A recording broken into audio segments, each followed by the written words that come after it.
Every state has a story, and contrary to the famous slogan, Nevada's story isn't staying in Vegas. The 2026 Nevada filing is shaped by a distinctive blend of cost drivers, economic activity, and a unique exposure base, each playing a role in the 21.6% loss cost filing effective this past March.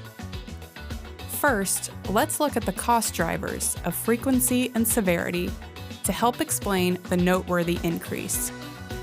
Claim frequency has stalled in recent years, breaking from the long-term downward trend seen in many other NCCI states.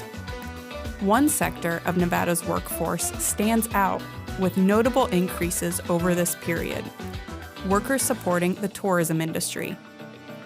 During the height of the COVID-19 pandemic, vacation plans and large group gatherings were halted. But as restrictions eased, consumers were eager for entertainment and travel. Tourism expanded rapidly, bringing in many new workers to meet the demand. NCCI's research has shown that new workers, in particular workers who have been in their jobs for less than 1 year, are more likely to become injured on the job, increasing claim frequency. In Nevada, where the tourism industry represents a larger share of the workforce than in most states, this shift has had a meaningful impact on overall claim activity. Next, we turn to severity, or the average cost per case. In the months and years immediately after the height of the COVID-19 pandemic, Nevada saw a period of accelerated wage growth, especially in sectors supporting the tourism industry, where demand surged as the state reopened.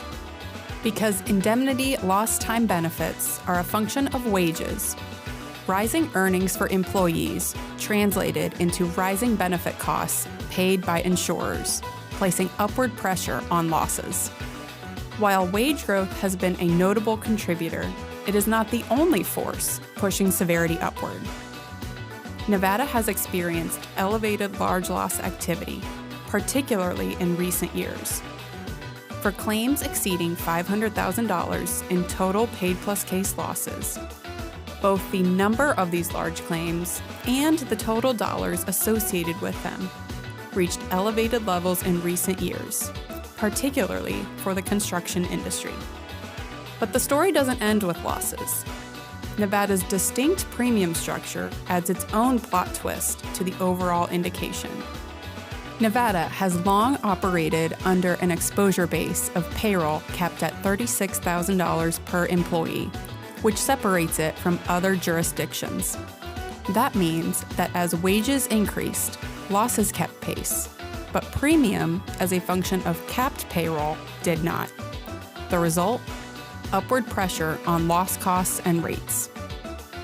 Taken together, these elements, flattening frequency with increasing severity, a growing economy with accelerated wage growth, and a distinctive exposure base, form the narrative behind Nevada's most recent loss cost change. And like any good story, this one keeps evolving. The long-standing payroll limitation of $36,000 won't be in place for much longer. Effective October 1st, 2026, Senate Bill 317 revises the payroll used in determining workers' comp premium. Instead of a fixed $36,000, the maximum payroll allowed will change each year. The first update will raise the cap to approximately $100,000, and subsequent annual changes are expected to move in line with wages. Although there will be a substantial increase in payroll, loss costs will decline by a comparable amount, largely offsetting any effect on premium levels. Loss cost changes will differ by job classification code, as payroll levels can vary significantly by class. For example, classes for medical professionals carry much higher payrolls than those for dry cleaning operations. This legislative change marks a major shift in how payroll is reflected, setting the stage for the next chapter in Nevada's workers' compensation story, and it's one worth keeping an eye on.